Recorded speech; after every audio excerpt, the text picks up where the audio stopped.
Concur has become India's topmost priority, topmost program for means. A unique style of pedagogy, which is, and second, very heavily exam centric, very heavily mark centric, timely delivery. एक होती है faculty और एक होता है ranker. There's a teacher, there's a topper. मोटा मोटा 2 महीना है हमारे पास और अब ना एंथ्रोपोलॉजी एज ए सब्जेक्ट की थोड़ी सी डिमांड चेंज की है जी. कि अगर स्टूडेंट को लगता है कि सर मुझे एक आधा सेशन 1-to-1 भी चाहिए जी, तो I will be available to students for that. There are a lot of students in anthropology जिनका स्कोर स्टक हो गया है इस रेंज में. आपने लगभग ये स्कोर अचीव किया है. क्या डिफरेंट किया आपने, अगर आप थोड़ा ब्रीफ में बता दो. और जो चेंजिंग नेचर ऑफ एग्जाम है जहाँ पे पीवाईक्यूज को वो मोल्ड करके दे रहे हैं, ठीक है. बट कंटेंट मोस्टली वही रहेगा. तो वो मोल्डेड कंटेंट आप कैसे लिखेंगे आंसर्स में, मैं आपको वो भी बताऊंगा. सारा पैक करा के हम मेक श्योर करेंगे कि आप अपना बेस्ट स्कोर एंथ्रोपोलॉजी में जो ला सकते हैं वो इस साल लेंगे. Because the ultimate aim is not conquer anthropology. Anthropology should not be the barrier but the catalyst for you to cross your desired rank, your desired service. Hello everybody, my name is Satyam Jain. Welcome back to Understand UPSC. So, cutting to the chase directly, आपने देखा होगा कि कैसे Concur has become India's topmost priority, topmost program for means. Why? Because of three reasons. A unique style of pedagogy which is very much based on a USP content, and second, very heavily exam centric, very heavily mark centric. Marks कैसे बढ़ाया जाए, top quality content कैसे deliver किया जाए, और सबसे important जो सबसे ज्यादा मिस्ड है वो है timely delivery, which is the most crucial aspect when it comes to the mains preparation, है ना. तो उस सेम लेगेसी को, उस सेम तरीके को, उस सेम पेडागोजी को, प्रॉमिस को we are here to deliver in anthropology with the same narrative, the same agenda, which is to conquer anthropology. अब how will we do that? See, मुझे ऐसा लगता है, and probably now this model will also start like going to other institutes, but it's good अगर जाता है तो, कि एक होती है faculty और एक होता है ranker. There's a teacher and there's a topper. Now what should be an ideal model? The ideal model should be कि teacher, what does the teacher do best? The teacher has amazing conceptual understanding, the teacher has amazing class notes, the teacher has amazing grasp over the grip over the topic and the subject matter. तो teacher आपको वो deliver करे. Then what is the need and role of a ranker? The need and role of a ranker or topper is to make sure कि वो जो teacher ने deliver किया है वो कैसे बेहतरीन तरीके से एग्जाम में आंसर पे, आंसर शीट पे उतर सके. इस बात को समझिएगा कि there is a very big gap. या तो इंडस्ट्री में सिर्फ आंसर राइटिंग ही कराई जा रही है, या तो फिर सिर्फ पढ़ाया जा रहा है. कैसे होगा अगर एक चीज छूट जाएगी? तो to bridge that we have made sure कि Concur Anthropology में there are two pillars, two very big pillars, and I will introduce both of them to you. The first person I'll call upon the stage is somebody who has been teaching anthropology now since ever and forever. His students have scored 300 plus. He has been somebody who has been in the process for a very long time, given a lot of interviews, got state selections, and now a very strong exam-centric pillar when it comes to anthropology. I am introducing to you, it's a privilege and honor to call on the stage Dr. C.P. Kaushik sir, who will be the lead faculty when it comes to, will be the faculty when it comes to anthropology. Sir, thank you Satyam sir, thank you. Sir, कैसे हम ये make sure करेंगे कि anthropology में बच्चों को, खासकर इस टाइम क्रंच के माहौल में जब उनको बहुत सारी चीजें और करनी है, ऐसा डिलीवर कर सके, ऐसा कुछ डिलीवर कर सके कि उनके स्कोर्स अच्छे हो जाएं और वो बाकियों से कुछ बेहतर कंटेंट लेके अपने साथ हों. So if you need a pen or if you need the schedule, I'll just open the schedule. Sir the thing is that कि अब जो मोटा मोटा 2 महीना है हमारे पास जी. In which we can cover up the stuff. So इस 2 महीने का जो बेस्ट यूटिलाइजेशन हम लोग कर सकते हैं जी. एक तो ये है कि सिलेबस के जो मोस्ट रेलेवेंट टॉपिक्स हैं उनको रिवाइज किया जाए, प्लस वैल्यू एडिशन किया जाए जी. और अब ना एंथ्रोपोलॉजी एज ए सब्जेक्ट की थोड़ी सी डिमांड चेंज की है यूपीएससी ने. जी. एकदम जो ये लगता था कि सिर्फ पीवाईक्यूज ही रिपीट होंगे, जी. वो थोड़ा सा यूपीएससी ने फ्लिप किया, अब फ्लिप कर दिया उस चीज को. फ्लिप एग्जैक्टली नहीं कहूंगा, चेंज कर, बट थोड़ा सा उसमें चेंजेस लेके आए. तो अब जो सिलेबस में टर्म्स लिखी हैं उसके साथ कनेक्टेड टॉपिक से भी क्वेश्चंस आ रहे हैं. जी. सो उस गैप को फिल करने की कोशिश करना बहुत इंपॉर्टेंट है सबसे जी. पहले, जी. क्योंकि कंटेंट तो स्टूडेंट के पास ऑलरेडी है इस टाइम. जी. उस कंटेंट को रिवाइज करवा दें, उसमें वैल्यू एडिशन करा दें, प्लस वो एक्स्ट्रा जो इन बिटवीन द लाइंस चीजें लिखी हुई हैं उसको ऐड करवा के और उससे बैठ के answer लिखवाएं. That is the best way that we can have in these 3 months, in these 2 months. Right. So, revising the most important topics, after that value addition to those topics, after that new topics which are connected to the actual syllabus, and answer writing. That we can have, I think that will be, if not 100%, that will be near to 100% for the student. Right sir, जैसे इस 2-2.5 महीने में बहुत ज़्यादा दिक्कत होती है content की, कि मेरे पास सर या तो बल्कि बुक्स हैं, या तो मैंने जो कहीं बहुत वक्त पहले कोई फाउंडेशन कोर्स किया होगा उसके नोट्स हैं, तो या तो वो स्कैटर्ड हैं, कंसोलिडेटेड नहीं है, या तो वो एनरिच्ड नहीं है. तो सर आप बिल्कुल बस एक बार ये क्लियर कर दीजिए, are we going to provide notes that are value enriched and consolidated, not scattered, for students जिसको डायरेक्टली यूज कर सकें? Definitely, sir. जैसे if we can see our schedule, please. हमने अपनी जो एंटायर सिलेबस है उसको 30 क्लासेस में डिवाइड किया है. जी students can have a look on this. तो जो फर्स्ट सेगमेंट है, जी that is understanding of anthropology, the recent demand, then research methods, its emergence and thinker part. जी तो जैसे ही ये सेगमेंट है, इस सेगमेंट को हम जब स्टूडेंट से डिस्कस करेंगे क्लास में, तो maybe a day in advance और maybe the same day we will provide the written printed material to okay students, okay ताकि स्टूडेंट को इस टाइम सीधा मछली की आंख वाली बात है जी कि सीधा हिट करें हम वहीं पे जाके, करेक्ट. कि जो पढ़ाया जा रहा है, जो पढ़ना है और जो लिखना है वो हम दे दें और समझा दें, बस उसे पढ़ के लिख देना है उसको. Understood So we will provide for these 30 topics, understood. for these 30 classes, roughly 15 handouts we can provide them. Okay okay. Correct. So succinct होगा मटेरियल, वैल्यू एनरिच्ड होगा. उसमें और- वैल्यू एडिशन भी होगा, उसमें रेलेवेंट स्टफ जो इंपॉर्टेंट है वो भी होगा, जी और उसमें वो एक्स्ट्रा टॉपिक्स भी है. जी जैसे हर बार एक दो क्वेश्चंस इस तरह के आ रहे हैं. हम्म.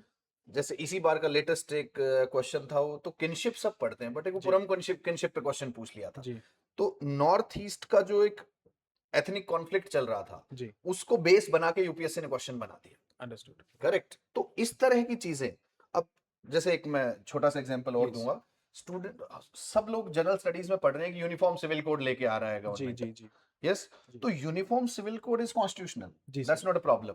लेकिन आर्टिकल 44 को डिस्कशन मीडिया कर रहा है in the context of Hindus and the minorities, other जी. रिलीजन्स. जी बट एक्चुअल में एंथ्रो के स्टूडेंट के लिए वो इंपॉर्टेंट है, ट्राइबल मैरिटल पैटर्न्स पे कैसे इंपैक्ट होगा. राइट. तो उस यूसीसी का connect with the tribal life, तो ये एक एंथ्रो के स्टूडेंट को समझना है, वो एडिशन हम लोग करने की कोशिश करेंगे. Perfect sir, understood. और तो मैंने देखा कि इसमें आप टेस्ट्स भी आपने ऐड किए हैं, which are like time to time, कभी 1 वीक 2 वीक के बाद जो टेस्ट हो रहे हैं, देयर आर ऑफ 7 टेस्ट, जिसमें सेक्शनल टेस्ट भी है और फुल लेंथ भी है. हाँ, मैं एक बार टेस्ट्स का थोड़ा सा स्टूडेंट्स को बता दूं. प्लीज. जो पहला टेस्ट है हमारा, हमने ये देखो इसको इस तरीके से किया है कि फर्स्ट आई विल डिस्कस जी द टेस्ट, जी द टेस्ट सिलेबस, जी. और टेस्ट सिलेबस के बाद 2-4 दिन का गैप है, उसमें जी. उनके पीवाईक्यूज डिस्कस होंगे by the ranker. By the ranker, वो अभी हम इंट्रोड्यूस करेंगे, जी. और फिर उनका टेस्ट होगा. ओके. तो वो टेस्ट, जो पहला टेस्ट है वो है 1.1, 1.2, 1.3 थिंकर्स पार्ट और रिसर्च. जी. ऐसे फिर एक फिजिकल एंथ्रो का, Understood. फिर एक सोशियो कल्चरल एंथ्रो. तो Understood. 3 सेक्शनल टेस्ट है पेपर समझ 1 गया के, मैं, समझ. 2 सेक्शनल टेस्ट है पेपर पेपर 2 2 के, के, और फिर फुल लेंथ फिर टेस्ट. Full length test. फिर full length test. Total 7 tests we are providing them. और ये टेस्ट बेसिकली आपका दोनों चीजों एक साथ सफिशिएंट रहेंगे. एक चीज, रिवीजन प्लस आंसर राइटिंग, अलग अलग करने से बात नहीं बनेगी. बिल्कुल. रिवीजन, पीवाईक्यू, आंसर राइटिंग, सब एक साथ हो रहा है. So sir, if I am right, if I can put it this way, हम सबसे पहले बच्चे का रिवीजन करा रहे हैं, करेक्ट. फिर उसका वैल्यू एनरिचमेंट करा रहे हैं, फिर एक रैंकर आके पूरे उन टॉपिक्स पे सारे के सारे जो पीवाईक्यू को बेस्ट मैनर में कैसे एग्जीक्यूट किया जाए वो बता हाँ. रहे हैं, फिर उसका टेस्ट भी ले रहे हैं, और इन टेस्ट का डिस्कशंस वगैरह भी होंगे. इस टेस्ट का डिस्कशन बिल्कुल फिर स्टूडेंट्स डिस्कशन को. के थ्रू भी मतलब सर इसका वैल्यू एडिशन हो गया हाँ एंड एनरिचमेंट हो गया. तो ये पूरा हमने टॉपिक को इस तरीके से क्लोज कर दिया, हाँ बिल्कुल. और इसमें साथ साथ में नोट्स वगैरह तो मिल ही गए. और इसमें एक चीज और सर मैं ऐड करना जी, चाहूंगा please. कि अगर स्टूडेंट को लगता है कि सर मुझे एक आधा सेशन 1-to-1 भी चाहिए, जी, तो I will be available to students amazing, for that. Amazing, ताकि स्टूडेंट कई बार ऐसा फील करता है कि सर मुझे कुछ 1-to-1 डिस्कशन अमेजिंग, की जरूरत है, अमेजिंग, तो वो भी हम कोशिश करेंगे अमेजिंग, जितना अवेलेबल हो सके। Amazing sir, and we will also make sure that the same happens with our ranker also, और डेफिनेटली कि हमारा डेफिनेटली रैंकर भी कभी भी टाइम मिल सके तो बच्चों से मिले और हाँ बताए, क्योंकि मतलब अल्टीमेट एम ये है कि आपका स्कोर बढ़िया होना चाहिए एंथ्रोपोलॉजी में। देखो हमारा तो आई एम तो इनटू दिस ओनली, जी, बट जो हमारे रैंकर हैं पीयूष, वो तो भाई अब एकेडमी जाने वाले हैं, जी, तो ये उसके लिए भी एक बड़ा इंपॉर्टेंट है कि उसने स्टूडेंट्स को गाइड करना जरूरी समझा, जी, तो that's a good thing from his part, बिल्कुल सर, तो that's absolutely, definitely a good absolutely, thing. Absolutely. Correct. So like this we can plan sir. Thank you so much sir. On Hmm. That note, I would call Piyush on the stage as Thank you, well. thank you. Thank you Yes, so much, Piyush, sir. please. So, ladies and gentlemen, as I was talking about the second pillar, here he is in front of you, Piyush Jain, who is AIR All India Rank 80 this year. तो AIR 80 लाने में anthropology का बहुत बड़ा role रहा है। Piyush, first of all welcome. Thank you second, sir. Thank you for doing this for the students. Thank you आपने इतना सोचा, नहीं तो you were already in a job and आप कंटिन्यू कर सकते थे, बट आपने इतना सोचा that you can do it for students, that is a very big thing, so thank you for that. What was your anthropology score this year? Sir. I score 279 in anthropology this year okay, with 146 in paper 1 and 133 in paper 2। Amazing. And ये आपका पहला mains था? ये मेरा first mains. सो इस अगर मैं आपसे ये पूछूं कि प्रीलिम्स और मेंस के बीच का जो वक्त है, इस 279 में आपको क्या लगता है कितना आपने इसी में डेवलप कर लिया होगा? सर हमारे नोट्स पहले से रिलेटिवली जी, रेडी होते हाँ, हैं, बट उसकी जो आंसर राइटिंग हमें करनी होती है, जो पीवाईक्यू बेस्ड हमें क्वेश्चन पेपर के समय जिस तरह से एग्जीक्यूट करना है, वो हमारा मेन एग्जीक्यूशन प्रीलिम्स और मेंस के समय ही होता है, राइट, जिसमें we write a lot, we analyse the PYQs, we prepare model answers for them and then we reproduce them exactly in the paper. Okay. Second question Piyush, there are a lot of students in anthropology जिनका score stuck हो गया है इस range में। आपने लगभग ये score achieve किया है, क्या डिफरेंट किया आपने? अगर आप थोड़ा ब्रीफ में बता दो तो। सर फर्स्ट होता है पेपर अटेम्प्टिंग का pattern, you have to choose the right sets in the paper. अगर आप ओके, सही सेट चूज करते हैं ओके, तो there are some topics in anthropology like physical anthropology जो कि हायर रिवॉर्डिंग होते हैं, अच्छा, ओके, तो you have to choose some sets जिससे कि आपके मार्क्स बढ़े। ओके, सेकेंडली आपके नोट्स इस तरीके से प्रिपेयर होने चाहिए पीवाईक्यू बेस्ड कि जिससे आप एनालाइज करें कि जो टॉपिक बार बार यूपीएससी पूछ रहा है, तो आप उस तरह से प्रिपेयर करें कि वो ही नोट्स ऐसे हों कि अगर कल को उन पे क्वेश्चन थोड़ा मोल्ड करके भी आ जाए तो मैं समहाउ उसको अपने नोट्स से मोल्ड करके लिख सकूं। तो अंडरस्टूड, मार्क्स जंप के लिए भी तो मेन चीज हमें करनी होती understood. Third, what will be your role and your contribution in the programme for students? है। सर मैं स्टूडेंट्स को पीवाईक्यू बेस्ड आंसर राइटिंग सिखाऊंगा। ठीक है, मैं उन्हें बताऊंगा कि जो पीवाईक्यूज आज तक यूपीएससी ने पूछे हैं आप उनको कैसे आंसर कर सकते हैं, ठीक है, और जो चेंजिंग नेचर ऑफ एग्जाम है जहाँ पे पीवाईक्यूज को वो मोल्ड करके दे रहे हैं ठीक है, बट कंटेंट मोस्टली वही रहेगा, हम्म, तो वो मोल्डेड कंटेंट आप कैसे लिखेंगे आंसर्स में, मैं आपको वो भी बताऊंगा via the understood. PYQs. And it is going to be very comprehensive. It is going to be fully comprehensive. ठीक है, perfect. So as we were talking, आपने पढ़ भी लिया, एनरिच भी कर लिया, नोट्स भी याद कर लिए, समझ लिए, देख लिए सर से, एंड पीयूष के साथ आपने आंसर राइटिंग भी कर ली। So that will I guess suffice the entire thing for Sure. Anthropology this year. Thank you so much Piyush, Thank thank you. You so much for doing this, thank you so much for being a part of this. So ladies and gentleman, इतनी ही बात है। बाकी आपको पता है fees and all understand में कभी भी बहुत ज़्यादा मतलब फ़र्क पड़ता नहीं है, बहुत डिसेंट अमाउंट पे हम हमेशा फीस को रखते हैं, फीसेस को रखते हैं। Considering now you have 30 classes, समझिएगा 30 classes, then near about 15 to 20 sessions by Piyush sir, जहाँ पे वो आपके साथ डिस्कस करेंगे सारे PYQs को, then your notes for these classes, your enriched content for these classes, and ये सारा पैक करा के हम मेक श्योर करेंगे कि आप अपना बेस्ट स्कोर एंथ्रोपोलॉजी में जो ला सकते हैं वो इस साल लेके आए, right? So if it comes to the fees, आपको पता भी है कि understand has been very like right in this manner कि हमें कभी भी बच्चों से बहुत ही एग्जॉर्बिटेंट चार्जिंग की आदत नहीं है। So the fees will be very simple. This is the fees for the programme. Now this being said, इसमें मैं आपको एक चीज अलग से आपको कैवेट दे देता हूँ। This is the same fees for the online and offline students. हम बिल्कुल कोई इसमें चेंज नहीं कर रहे हैं, क्योंकि हमें पता है कि बच्चों के पास कम समय होता है, कम वक्त होता है। आइए, आपको ऑफलाइन आना है, आपको ऑनलाइन लेना है, रिकॉर्डेड जैसे भी आपको करना है करिए। एंड इसी में मैं वो कैवेट ऐड कर देता हूँ कि आपको जब भी सर या दूसरे सर दोनों से आपको कभी भी जरूरत लगेगी, तो हम ये मेक श्योर करेंगे कि आपको वक्त मिल रहा हो, because the ultimate aim is not anything else, just one, you conquer anthropology. Anthropology should not be the barrier but the catalyst for you to cross your desired rank, your desired service. Thank you so much. Every link and every detail is given in the description. आप call कर सकते हैं, बात कर सकते हैं. You can go for it. There is nothing better than this. That is something that I can assure you. Thank you so much, Satyam Jain. Signing off to the meeting again. Jai Hind.